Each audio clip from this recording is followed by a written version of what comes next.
Hey there, how's it going? I thought I would just record a bonus mindset module for you all based on something that happened to me in this past week or so. And I got the idea from thinking about the fact that when it comes to mindset transformation work, I've talked about areas in your life that you could apply it to, pretty much any area that you care to pick really. But when it came to specific examples, I thought, well, do people struggle to put that connection together between the theory of the work and, you know, how it's meant to sound versus what they actually face in real life? And what happened to me in this last week or so is something that is a very good example of applying the techniques, the new behaviors, new patterns that you learn and practice in mindset transformation work to then apply the outcomes that it promises, or I should say, highlights that you could potentially get. So,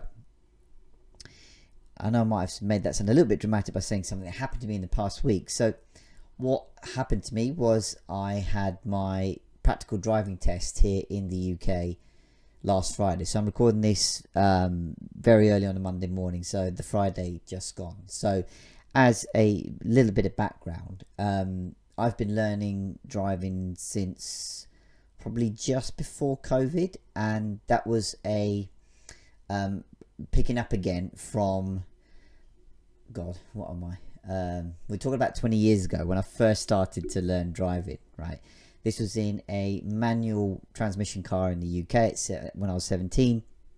I thought, you know, again, it was just something everybody else is doing. I didn't really feel that natural pull to become a driver. You know, I knew from like other people in my family that, you know, as soon as they hit 17, the, you know, legal age to drive in the UK, they're desperate to get a license and a car and all that stuff. Me, I didn't really feel that at all. But as I said, everybody else around me seemed to be doing that and, you know, getting the license, etc. So I thought, okay, let me do the same. And look, I had a few lessons, you know, was okay with it. You know, my instructor was really good. Got like a fair few lessons in wise with him.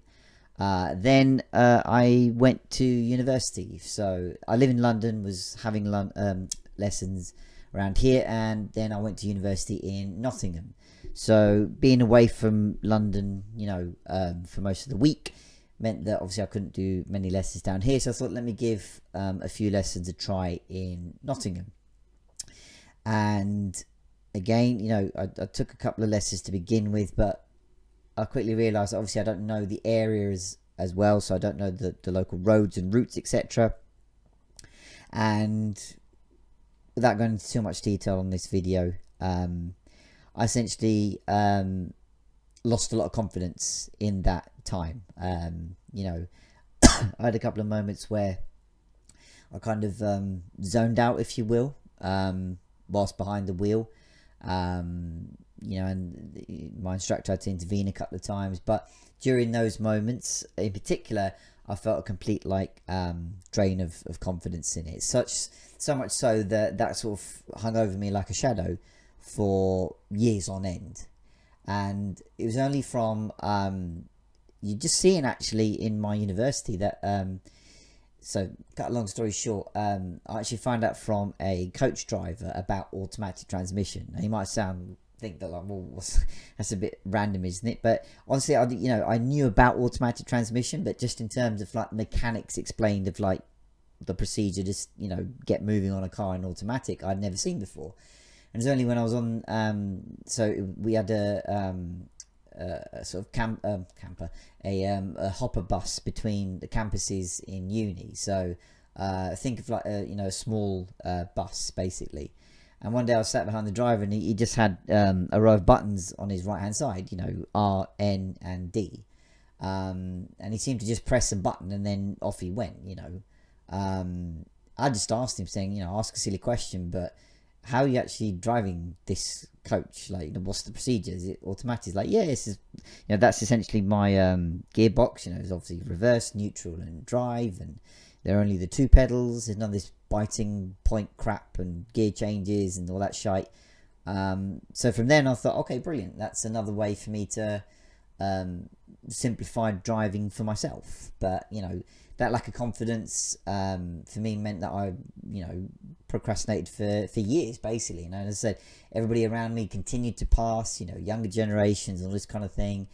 And I always said to myself, I'll get back to it one day. I'll get back to it one day. And you know, pre-COVID, I sort of made that step to go, okay, now I should get a bit more confidence, and said to myself, get behind the wheel, see what you feel like, that kind of thing. Anyway, that probably went on longer than I wanted it to go, but never mind. So fast forward to today, you know, I've been taking lessons fairly frequently, you know, post-COVID, with my instructor, who happened to be the instructor I had 20 years ago when I first started. He's still doing the rounds here. As I said, my test was last Friday, just gone. So what I want to do is just take you through that week that I've just had, from not the Friday just gone, but the previous Friday, just to show you the kind of things I went through from a mindset perspective, and applying, as I said, the techniques and the practices that came with it, and give you basically a work through scenario of how you apply what you learn to your life, and then achieve the outcomes as a natural byproduct. So basically, not last Friday, but the Friday previously, I had a normal driving lesson, and we'd been talking about, as in me and my instructor, about booking a test, because he felt I was test ready, but in the UK at the moment, there's a big backlog of driving tests in terms of availability, because of COVID and the amount of learners that still want to pass and get through their tests. So it's bloody hard to get one at the moment. So what a lot of people are resorting to is, you have these services where you book a test anywhere at random in the UK for any random time, and these services will basically catch the cancellations that go through in the test centre that you want. So that basically they can take your booked test and marry it up to that cancellation, obviously with your permission.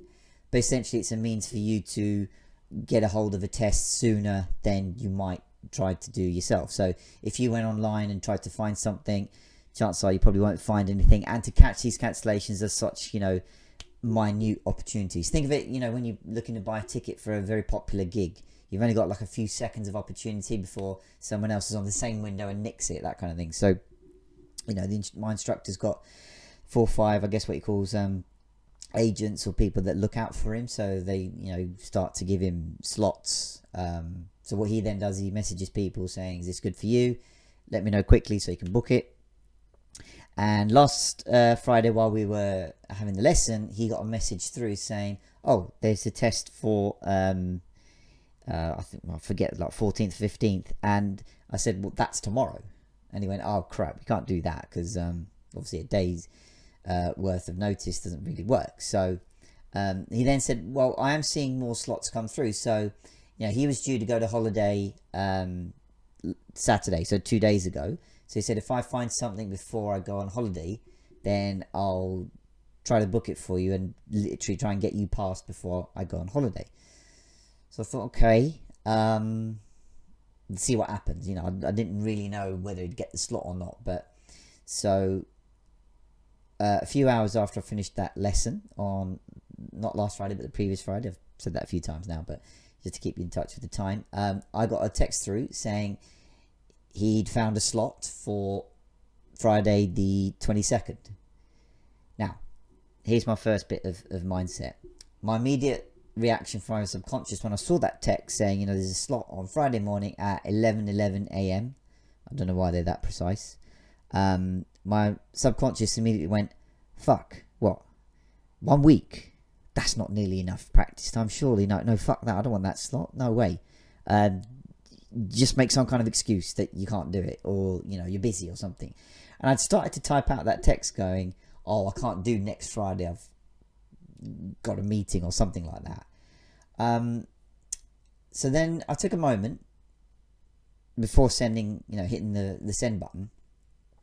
I took a moment and I paused and I asked myself, what's the worst thing that could happen in this scenario? So one of the things that I teach in my, practice in my mindset transformation work is, think of your scenario. What's the worst thing that could happen, and can you be comfortable with that?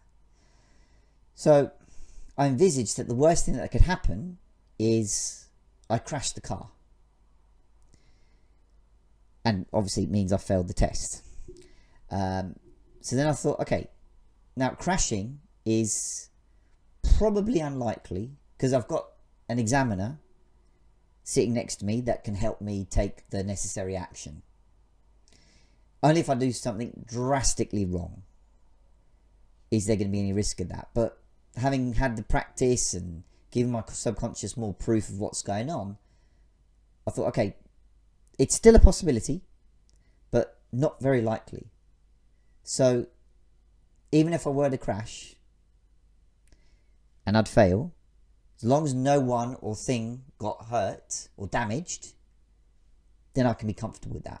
So as I said, the worst thing that can happen is that I crash and subsequently fail. So let's say I didn't crash but I failed. Okay, it wouldn't feel great to fail, but at least I know what can I improve on. Where did I fail? Did I fail? But just like by a little bit, So the what's it called? The parameters in the UK for the test are you're allowed 15 minor faults. So minor can be things like, if you're parking up, you touch the curb with your wheel, or your lane management is a little bit askew when you're driving. But basically, things that don't necessarily harm people, but just sort of, untidy driving, shall we say. And you're not allowed any serious or dangerous faults, which are, as the words say, that, you're endangering people or traffic or, buildings or other vehicles, etc. So I thought if I fail because of a major, then, it depends on what the fault is. So, but it's grounds for you to learn, practice, and take another test. So all that put together, I thought, right, fuck it, let's do this. I'd been waiting for a long while for the tests, and if my instructor felt I was test ready, that gave my subconscious more proof of like, okay, this can be done. So I said yes to my instructor. Okay, let's book it. So once I've booked it, he took care of the rest of it, of cancelling my existing booking. So I'd booked like for a test in February in Edinburgh or something like that. He cancelled it and booked this one for me. And then I came to my limiting belief about money, which came up from my shadow. So what that means is the ordinary fee in the UK for a driving test is around £62 for your driving test. You're booking with the American equivalent of the DMV here is the DVLA, right? But I also had to pay about £200 to this agent who managed to get this cancellation, because that test slot that came up was a cancellation of someone else's test. So there's a fee to use that service. Then there was a fee of about £120 odd for the examiner's fee and your insurance in the car on the day of your test. Then my instructor advised that most people have a couple of double lessons in the week before their test to get themselves ready, maybe have a mock test, that kind of thing. So instead of like a 1 hour driving lesson, you have a 2 hour driving lesson. So when I calculated all the numbers together, it came to around £600 odd for a week's worth of driving and test readiness. So immediately my system balked at that, going, fuck, paying all that in one go. I was comfortable paying like an hour's worth of, lesson per week, but like, fuck, 600 in one go. And again, the subconscious went, well, what if you fail the test? Fucking hell, you have to do all this shit again. I have to pay all the fee, the test, find the booking. And it was all that, coming from my limiting belief about money, saying, can I spend this money on myself? So again, I paused, I accepted what I felt and articulated it. And I said to myself, well, at some point I was going to have to take the test anyway. That was the point of taking lessons, right? So rather than wait on for another slot, go through with your new gut instinct of, well, you've booked the test, so you'd have to pay it now anyway, right? So the instructor also wouldn't put me up for a test if he didn't think I was ready. So knowing all those numbers in mind, I got a little bit more comfortable in paying the money. I didn't balk going, well, can you, like, you know, I don't know, give me a discount somewhere. None of that stuff. It's like, right, if you need the double lessons, obviously I can't escape the fees or the insurance, fine, let's just do it. Now, it wasn't a kind of, right, you know, like suppress down the belief. It's like, okay, the belief is there, it's still there, but I can accept it's there and not acquiesce to it. I can pay the money, I've booked the tests, so now I've got 1 week to prepare myself for this. So we're now on the Sunday, so that's 5 days before the test. So what I thought of was, I know the area of where I live in terms of the roads, etc., but I don't necessarily know what the test routes are.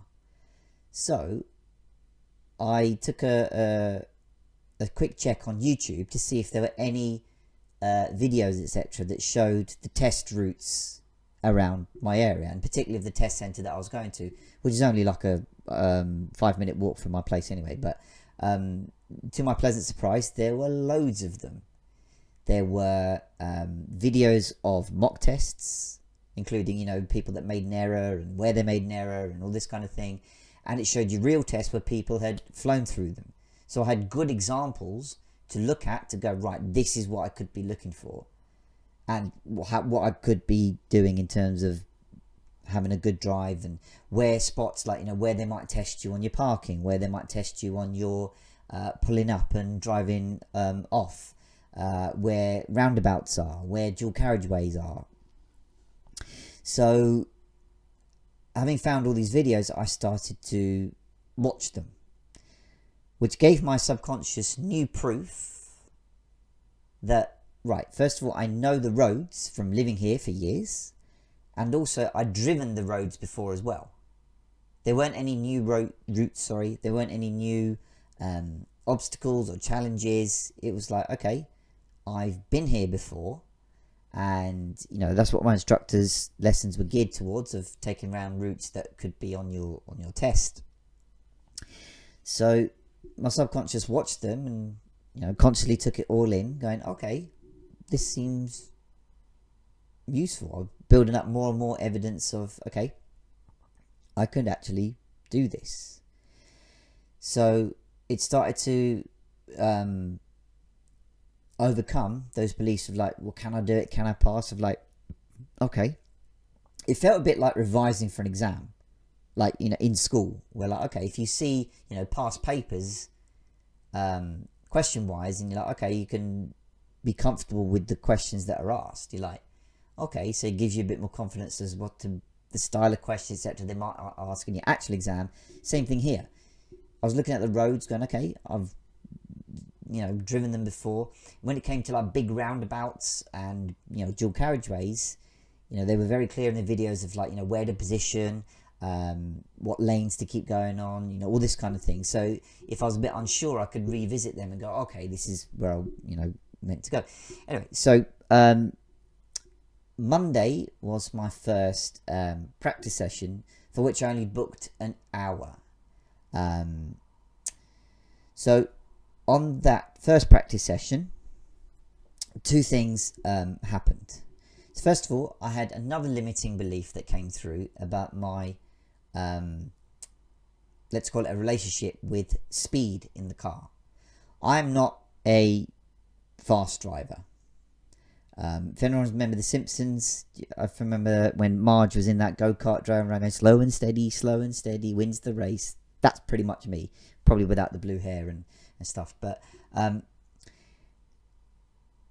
reason I had that I have that relationship with speed is like, well, that brings me back to my programming experience about the lessons in Nottingham, where, you know, I was going a little bit quicker than I'd perhaps be more comfortable with, and, you know, I don't want to zone out at that point and have that kind of thing happen to me. But obviously on dual carriageways, you can't go slow. You know, they're usually 40, 50 miles an hour. In some areas even 70, as they're, you know, near a motorway. So I had those scenarios in my lessons, and I couldn't just go along at a steady 30, 35 an hour, my instructor said, you know, if you go that slow on a dual carriageway, you'll be penalised in terms of a minor fault.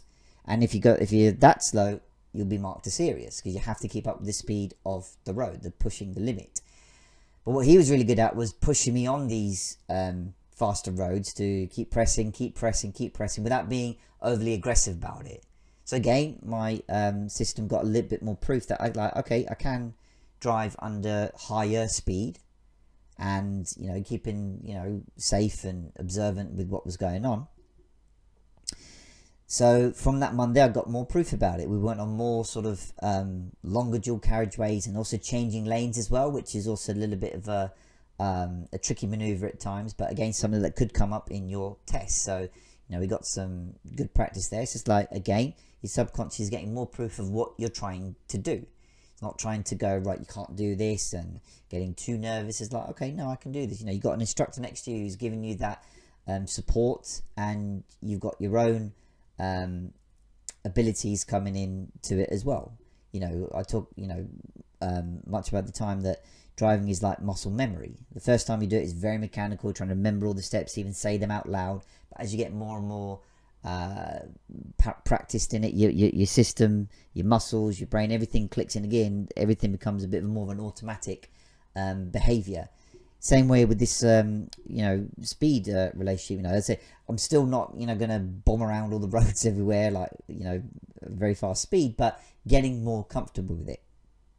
So that was the first thing. Now, in that same lesson on the Monday, I basically misjudged the traffic joining a largish roundabout. It wasn't particularly busy, but I misjudged when to join the roundabout, and should have seen a car essentially that was coming, but, you know, I did see it, but I popped out when I shouldn't, and consequently I had to brake, which would have been a serious on a test. Now, when that happened, I got really annoyed. It was a decent drive up till then, you know, I was, you know, doing okay, and I wasn't being, you know, it wasn't a mock test, but just that error just really got to me, and I let my frustration out there and then.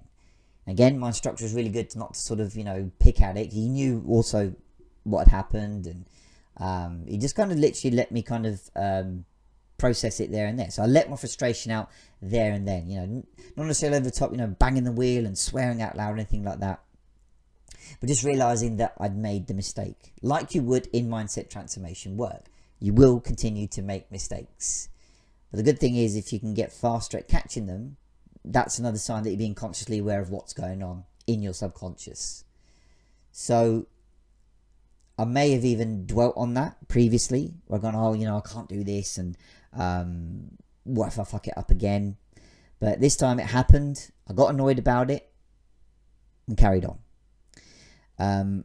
In the same, no, this is now on the Tuesday now, isn't it? So in the lesson on the Monday, I booked 2 double sessions with my instructor. So on the Tuesday, give myself a day break on the Wednesday, and do another double on Thursday, the day before my test. So on the Tuesday, in the lesson, my maneuvers on parking were very rusty. You know, missing sort of turning spots, and not necessarily lining up, you know, where to start your maneuver and all that kind of shit. And I had to go at myself afterwards for not pausing and applying what I knew. So that served as a reminder for me to keep my focus on what I'm trying to do, and to take a second to assess and see what's going on. Same thing again with your mindset transformation work. When you're trying to necessarily focus on one thing, give yourself a moment to check in with yourself, with what is going on, and whether you're even missing something, or, you know, need your knowledge refreshed or whatever it might be. But also not to have too much of a go for being rusty. Sometimes, you know, we're out of practice with something, but it just takes a little bit more of a go to get yourself back into the familiarity, if I can say these words, of whatever it is that you're doing. Also on that Tuesday was my first ever mock test. So my instructor explained that you'll literally take me through the process of what the test would be like. So, you know, said it would be about 30 to 40 minutes worth of driving. In the test, you might get either directed by your instructor as to where you're going, and there's also a few minutes worth where they do what they call independent driving. So no instructions anywhere, you just drive as you would drive without instruction. There may be a sat nav involved, so you might have to follow a sat nav, but you might not. Depends, you know, whether your luck's in or not. So he got the marking sheet out, or whatever, and we had the mock test, and it was a route I'd never done before. Now, that wasn't on purpose. That was just to drop the previous student that was before me back to, you know, wherever they lived. Now, on that mock test, my instructor marked down a serious fault for me being too tight to a curb when I was turning left off a particular junction. And when he explained to me afterwards, he's saying you just got to be a little bit more tidy on your turns, and what he also marked as like a minor was, again, that speed management thing, you know, just dipping below the acceptable boundary of the speed limit on a faster road. So all that put together made me think for a second, going, fucking hell, am I good enough to pass this bloody test? You know, this is 3 days out, and I'm, you know, I've done this one mock test, and it's like, is that going to be enough? And it's like, I felt that was a good drive. I didn't even touch the curb, and it's like, is he being harsh? And I didn't voice this all with him, but this is just the inner dialogue going on again. Probably things from my shadow as well, because, you know, having used to being a high performer in the past, where usually I pass a lot of my tests and exams in life first time, and feeling well practiced when doing so. But when I got home from that Tuesday, again, I dwelt on it for a second, that like, fuck, you know, I was trying to even remember where was even that turn. You know, I did ask him, the instructor, like, where was that turn? And he mentioned it was, you know, on this road or wherever. So I was trying to think back to, okay, did I feel the curb turn, like clip, sorry? Did I not turn enough up? What's going on there? But I also thought, hold on, I've never even been down that road. I'd never even come across it on any other lesson. So what I did is like, right, let me write this down in what I call my recalibration log. So not just specific to driving, but just things like where you need to work things out written down, right? So first of all, I wrote down what I did well, to give my subconscious more proof as to what I'm trying to do. So, you know, I was able to change lanes okay, keep a decent speed limit on times, navigate roundabouts okay, and generally have a very decent drive. Same thing in our mindset transformation work. We often forget to give ourselves credit or recognize what we've done well when we're on our journey. It just takes that one mistake for us to go, fucking hell, I can't do this shit, and this doesn't work or whatever. But when we acknowledge the progress we make via recognizing what we do and even giving credit to ourselves, then again, our subconscious gets more proof. Now, I've said that phrase, your subconscious gets more proof, a lot of times in this video so far, but it's merely to accentuate that that is a key thing about anything that you're trying to do. Because your subconscious will not do anything for you until it's convinced of what you're actually trying to do. So a clue there for you is, whatever thing you're aiming at, however much you might want it, or it's a goal or whatever, if your subconscious doesn't buy into it, it will go, hang on, I'm meant to protect you here from the unknown and fear of change. So you're going to have to give me more proof to see what's going on here and convince me that you're trying to do the right thing, and then I can come on board with you. So when I'd written down what I did well, I revisited the turning. And essentially the serious fault there. And I'd also understood what had happened. You know, as I said, I reflected that it was a route I hadn't done before. So to only have that thing come up on a mock test, I thought, well, that seems okay. And I'd seen videos that I said I was watching test videos on YouTube that, like, there were people with, like, you know, 6, 7, 8, 9 major faults in their mock tests, and it's like, okay, at least I'm not going in that category at all. So all in all, I thought, okay, you know, you may not have necessarily passed this mock test, but it wasn't a bad thing considering. Now I'd got feedback as to where I just need to develop a couple of things, so, you know, tidier turning and managing your speed and that kind of things. Like, okay, so again, I started to redress that voice of like, can I pass it, can I pass it? Like, well, okay, it's not too bad as I first thought. So again, another key lesson there is sometimes things aren't as bad as we think they are. Again, it's not to say that we just dismiss anything that bad that happens and just go, oh, everything's all good, la la la. It's merely to highlight to ourselves that we often may over dramatize something because we default to the worst thing happening, or even proclaim things that in the future that haven't actually happened yet. So when I went, oh fucking hell, you know, I failed this, am I even going to pass this bloody test in time? That was precluding something that hasn't even happened yet. But when you pause and you take a moment to, as I said, revisit the things you did well, and, you know, revisit your development points, you go, actually, it's not as bad as I thought it was. So on the Wednesday, I continued to watch the videos and getting more and more of an idea of where, you know, people have maybe slipped up previously, and instead what have people done well. So watch as many past videos as I could, like, you know, people that passed rather than failed their test, to give myself more good practice, if you will. And I could just feel going, okay, this more the same sort of reassurance came through, like, okay, these are still familiar routes, I know these roads, not necessarily off the back of my hand, but it's like, okay, I know where they're going and this kind of thing. And on that Wednesday, I started to introduce the concept of, well, even if your test is coming up, as it was on the Friday, all you can do is your best, right? And as I said, revisiting that notion of just being comfortable with the worst thing that could happen. So we come now to Thursday, and that was a double lesson again, where we didn't necessarily do a mock test, but we did a lot of the recaps of the maneuvers that you could be expected to do. Parking up on the right, reversing 2 car lengths, in the emergency stop, parking, and it was a decent drive. Again, I didn't get those feedbacks, you know, via the mock test, because we didn't necessarily do one. So, which actually got me thinking, so we had 2 hours, why didn't we do one? So a little thing said to me saying, well, maybe the instructor thinks, well, you've tidied your progress enough on the turns from the previous mock test and the speed thingy as well, that it's like, well, okay, that's still not being pointed out. It's more about just getting the concerted practice in of just driving without being pulled up on anything, which is a small thing. But also what started to happen from Thursday is, from pretty much nowhere, I started to visualize actually passing the test on the Friday.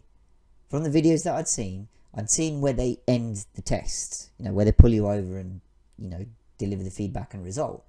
So I knew the spot. So I literally envisaged and visualized stopping the car and being told that I'd passed the test. I did not know where this was coming from.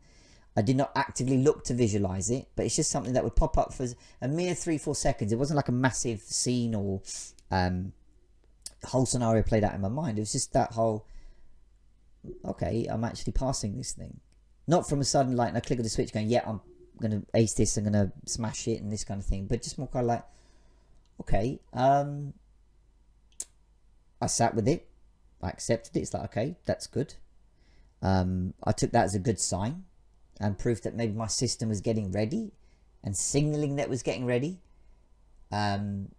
Maybe because of all the consolidated practice and practice consecutively in one go, saying, okay, you know enough now to give this a proper go. As I said, having, you know, revisited the idea of being comfortable with the worst thing that was happening, staying kind to myself, acknowledging the mistakes, accepting them, getting that practice, getting that body of proof, all meant that, like, okay, interesting that, you know, that visualization came through. So finally we come to Friday. The night before I'd slept well. I kept visualizing here and there of, like, okay, I seem to be still pulling over into that spot, and, you know, they're saying it was a good drive and I'd passed. the day dawned bright and clear, which was a bonus because it was threatening to rain per all the weather forecasts and shit. But it was nice. It was bright and clear. And as I mentioned before, my test booking was at 11 a.m. in the morning. So I would be missing all the rush hour traffic.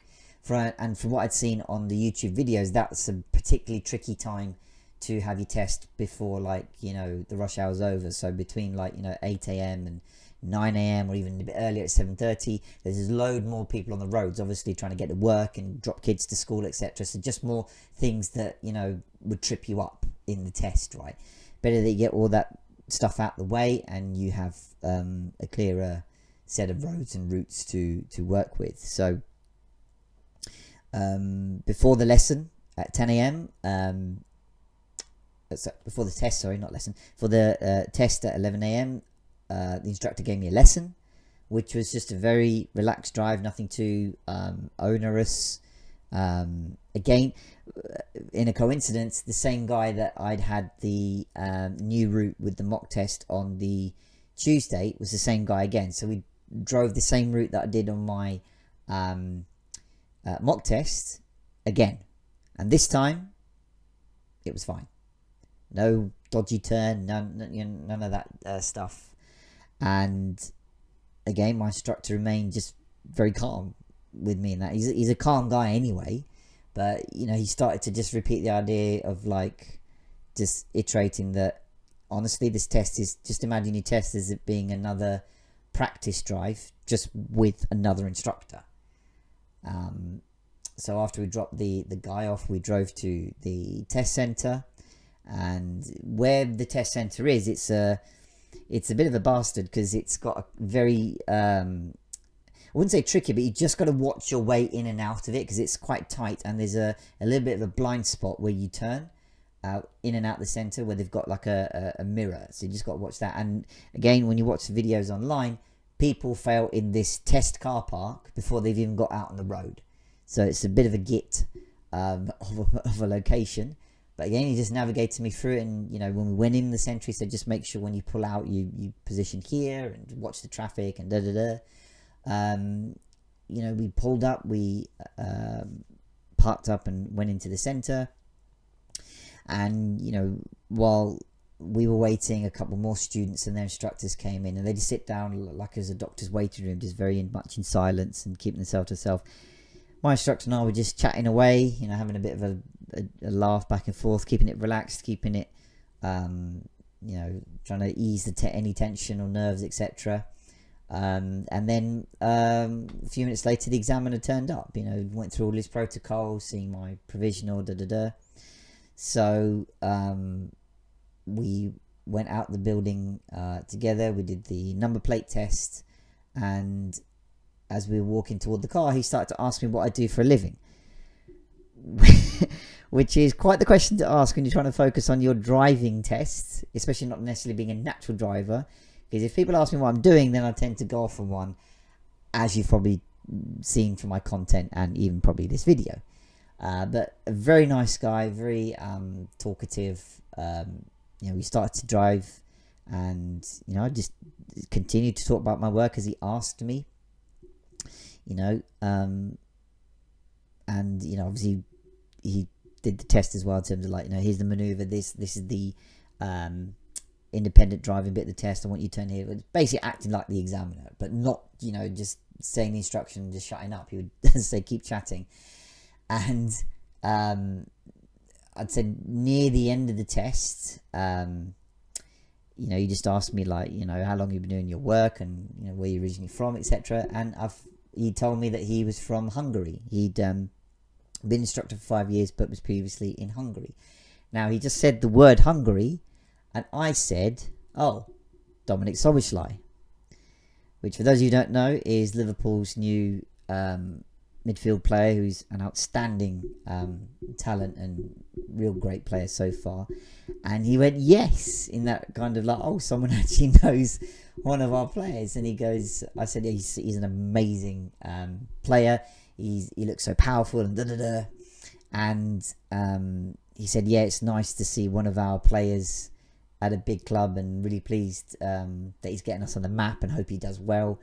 And I thought, yeah, brilliant. He's a really good buy for us. And then literally, as I was turning off an A road back onto a non-busy road, he went, "You're not a Liverpool fan as well, are you?" And I went, "Yes." And again, it's like, anybody starts to talk about Liverpool, I tend to go off on one, and I'm like, right, you asked me about my work, and then you asked me about Liverpool, and I'm trying to do my driving test here, right? Of like, okay, how's this come out? And we literally just started talking about the football, he still continued to obviously be the examiner and guide me. And I'm like, so now I'm like, right, keep focused, don't, lose your concentration, this kind of thing. And, as I said, this is towards the end of the test, and, a few minutes later, we pulled into the spot that I'd visualized, the exact same area. He said, just secure the car, i.e. switch it off. And he told me that I'd passed the test with sort of 3 minors. So he just explained about what it was. And at that point, my instructor had come to the window, because that's how it works. They give you feedback to the both of you. He commented that it was a very good drive. A couple of moments where it got a little bit more tricky, and that if the situation developed a bit more, it might have become a serious problem. But just in the nick of time, I corrected, the faults that he gave me. So, as I said, he said, when do you want your license automatically sent to you? I said yes. So he took my provisional off me, gave me the pass certificate. And there we go. That was the week that was. I forget who actually said that in the first place, but bonus point if you put in the comments who that was said by. That was the week that was. So essentially, just to run through all the mindset transformation pieces and techniques that came through all that was pause, accept, stay kind to yourself, being comfortable with the worst thing that could happen. Ask yourself what you want. Practice whatever that practice means for you, because then your subconscious will then tune into what you're doing, because it's got more proof and evidence that you can do what you're trying to attempt, and also what you're trying to do. So obviously in my case, it was to obviously pass my exam and test, and also before I take that test, that I'm in that state of test readiness. So I wasn't just like winging it, going, "Oh, let's just try it." I don't know. Like any old exam that I've seen before, I know when the exam is. I practice for it as much as I can to get that confidence and knowledge into me before I do the real thing. Visualizations just came up. So now for some, they practice affirmations and visualizations. That's up to you.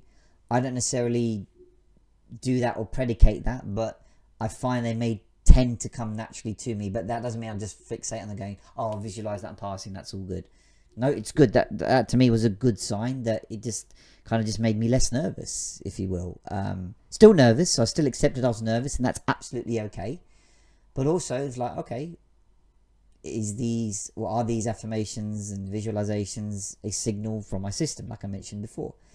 So say you can have the visualizations, but I particularly don't tend to rely on them, but obviously that's your call. And also things like breathing. There's a multitude of like breathing techniques out there, and things that might help, just taking a deep breath here and there, which I did subconsciously a few times. All in all, to lead up to the idea that I ended up achieving something just as a natural result of the work that I'd put in. So I wasn't necessarily fixated on the thing of like, I got a test. But it's just literally realizing that, okay, I have the test or the goal or whatever it is, and here's the things I need to do. I obviously need to book the test, pay for the test, get some concerted practice in, get a mock test in, watch some videos, watch some proof, build that evidence. And all those steps are concurrent with my subconscious going, "Oh, I see what you're doing." You're watching the videos to get an idea of the routes. You're having the practice to get an idea of you actually driving the routes and you dealing with the scenarios, etc. You paying it means your belief about money is being met and accepted. and not just like, oh no, it's too expensive, I can't do it. So all these steps and signs are in step and concurrent with my subconscious. And there you have it. I hope that was a help to you, just to show you a theoretical thing that you may have seen in terms of a practical technique and how you apply it to your life. Now, if you excuse me, I'm off to go buy a Aston Martin or Ferrari. Feel supersonic.